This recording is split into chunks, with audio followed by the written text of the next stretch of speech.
देखिए माजिद हैदरी, मैं आपके पास आना चाहता हूं। माजिद हैदरी, क्या आपको लगता है कि कश्मीर में हिंदू होना गुनाह है? जो हिंदू होगा वो मारा जाएगा? जाना तो हर एक को है, मगर वक्त से पहले हम दर्द के मारों के वो दिल तोड़ गए। अल्लाह ताला सबसे पहले इनके परिवारों को शांति दे, जो हमारे भाई यहाँ पे जिनकी जाने गई। देखिए अमीश भाई, आज मैं जान हथेली पे रख के आपके मंच पे आया हूँ क्योंकि कश्मीर में हालात ठीक नहीं। आपसे विनती होगी, मुझे 1 मिनट दीजिएगा। देखिए सबसे पहली चीज, आपने हिंदू भाइयों की, कश्मीरी पंडित भाइयों की बात की। इनके लिए बंधुआ मजदूर पैकेज है, जिसके तहत इन्हें कहा जाता है कि ए बंधुआ मजदूर, तुझे कश्मीर आके नौकरी करनी है और शायद यही तू मारा जाएगा, लेकिन अगर तू भीख भी मांगेगा हम तुझे सुरक्षित जगह पे नहीं देंगे।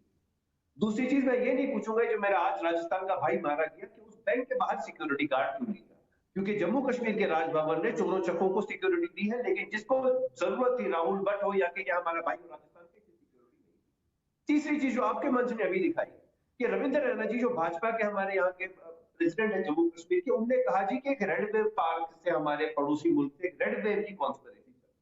भाई अगर रेड वेव की कॉन्स्पिरेसी चल रही है तो इसका ऐलान रविंद्र रैना जी क्यों कर रहे हैं, जो सरकार का कहीं हिस्सा नहीं है? ये हमारी भारत की सरकार क्यों नहीं देश को बताएगी कि एक रेड वेव है जिससे पूरे देश के नागरिकों को खतरा है? कहीं जो हिंदू मेरा मर सवाल सकता है, था कहीं उसका जवाब मुसलमान मर दीजिए। सकता है। कश्मीर में हिंदू होना क्या गुनाह है?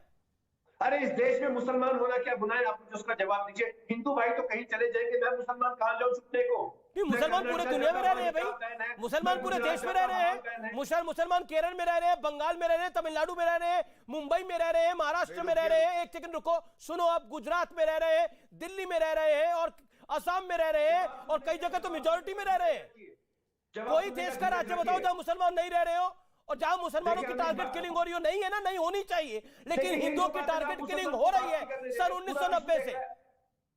देखिए अमीश भाई, मैं कर्नाटका जाना चाहता था लेकिन वहां हिजाब बैन है। मैं गुजरात जाना चाहता था, हलाल बैन है।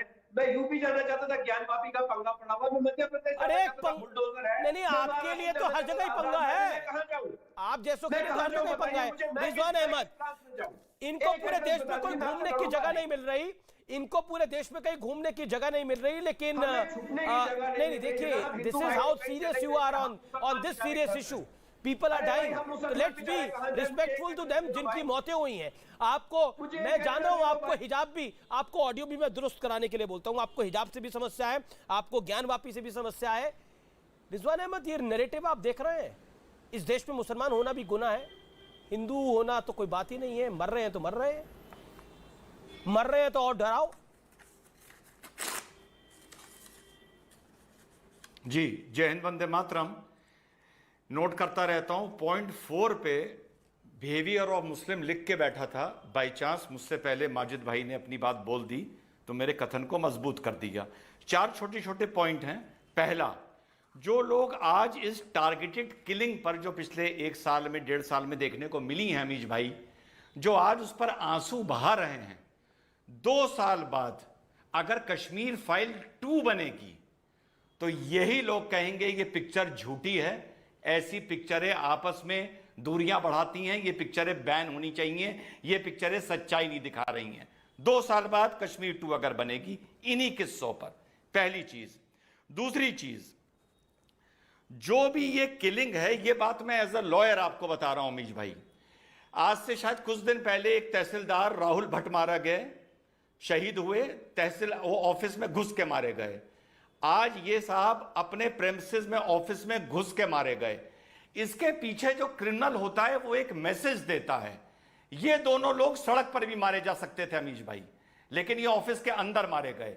ये एक मैसेज क्रिमिनल देता है कि हमें किसी का डर नहीं है, हम तुम्हें घुस के मारेंगे। ये दूसरा मैसेज है जो ये टेररिस्ट दे रहे हैं। तीसरी बात, इंडियन मुस्लिम, जो माजिद भाई ने बात बोल दी, मेरी बात पूरी सुन लें। इस तरह के कश्मीर में हिंदूज को, आपको पता है एहसास कॉन्फिडेंस कैसे आएगा? जब माजिद जैसे भाई लोग, जब रिजवान, जब मेनलैंड इंडिया का मुसलमान वाकई दिल से, बिना अगर मगर लेकिन किंतु परंतु करे, इन घटनाओं की निंदा करेगा। लिंचिंग अगर मुसलमान की हुई है, गलत हुई है, लेकिन वो मुद्दा अलग है, उसके भी डिबेट होते हैं। आज इस आपने तो वंदे मातरम से शुरू किया अपनी तकरीर को, आपको शर्म आनी चाहिए। वंदे मातरम आपने कह दिया, मुसलमान हो के। हाँ, हमारे धर्म में तो इजाजत नहीं वंदे मातरम कहने की। जय हिंद कहा था तो ठीक था, आप तो वंदे मातरम पे पहुंच गया। मैं कहां जाऊं, मैं मुसलमान हूं, मैं कहां जाऊं छुपने को? मुझे एक प्रांत बताइए, मैं भी छुपना चाहता हूं भाई, मैं भी बचना चाहता हूं, मैं किसके धर्म पे छुपना, मैं कहां जाऊं, मैं कहां जाऊं भाई? आप हंसिए नहीं ना, आप मुझे बताइए मैं जाऊं कहां? मैं बेचारा मुसलमान कहां छुपने को जाऊं, किस प्रांत में जाऊं? कर्नाटका जाऊं, गुजरात अरे तो जाऊं, आपके लिए तो दुनिया में आपको बोलूं? ना, दुनिया में आपके लिए तो कोई मुल्क भी सुरक्षित नहीं है। जर्मनी आपके लिए सुरक्षित नहीं है, ऑस्ट्रेलिया आपके लिए सुरक्षित नहीं है, फ्रांस आपके लिए सुरक्षित नहीं है, आपके लिए सुरक्षित नहीं है, अमेरिका भी आपके लिए सुरक्षित नहीं है, ब्रिटेन भी। एक सेकंड, आपके लिए अगर सुरक्षित है तो वो सीरिया सुरक्षित है। हाँ, सीरिया भी नहीं है, वहां पर एक दूसरे को मार देते हैं। अमीश भाई मैं एक सेकंड, मैं ऑडियो आपका ठीक करूंगा, आपको ऑडियो में दिक्कत आ रही है। देखिए रिजवान अहमद को आप 1 मिनट तो देंगे ना अपनी बात रखने के लिए। वो 1.25 मिनट बोले, आपने अपनी बात को रख लिया। He waited for 20 minutes.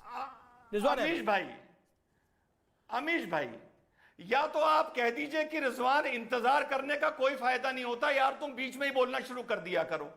इंतजार करने का इतना बेनिफिट तो दिया करिए अमीश भाई कि कोई बीच में ना बोले। तीसरी बात, चलिए आज मुझे पता चल गया कि वंदे मातरम बोलने पर मैं मुसलमान नहीं हूं। अगर यही बात है तो नेशनल टीवी पे डिक्लेयर कर रहा हूं, हां भैया फिर मैं मुसलमान नहीं हूं, मैं जानूं मेरा इस्लाम जाने। आगे बढ़ते हैं। वही बात जो मैं बोलना चाह रहा था कि जब तक मेनलैंड एरिया के मुसलमान इन किलिंग की घोर निंदा नहीं करेंगे, जब तक हिंदू सुरक्षित महसूस नहीं करेगा और आतंकवादियों का मनोबल नहीं गिरेगा। और आखिरी बात, भाजपा ने जो किया बहुत अच्छा किया, बहुत अच्छा कर रही है, 370 हटाया।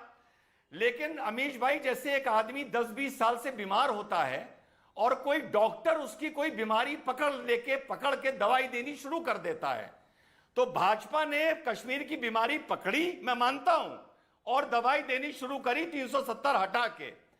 लेकिन भाजपा गलती यह कर रही है अमीश भाई कि भाजपा दिखाना चाह रही है कि अब वो मरीज बिल्कुल ठीक हो गया है, कि भागो खेलो, और उस मरीज को रिलैप्स हो जाता है, वो बेहोश होकर फिर गिर जाता है, फिर उसे भाजपा उठाती है, फिर कहती है भागो। पॉइंट आपका महत्वपूर्ण है। मैं गौरव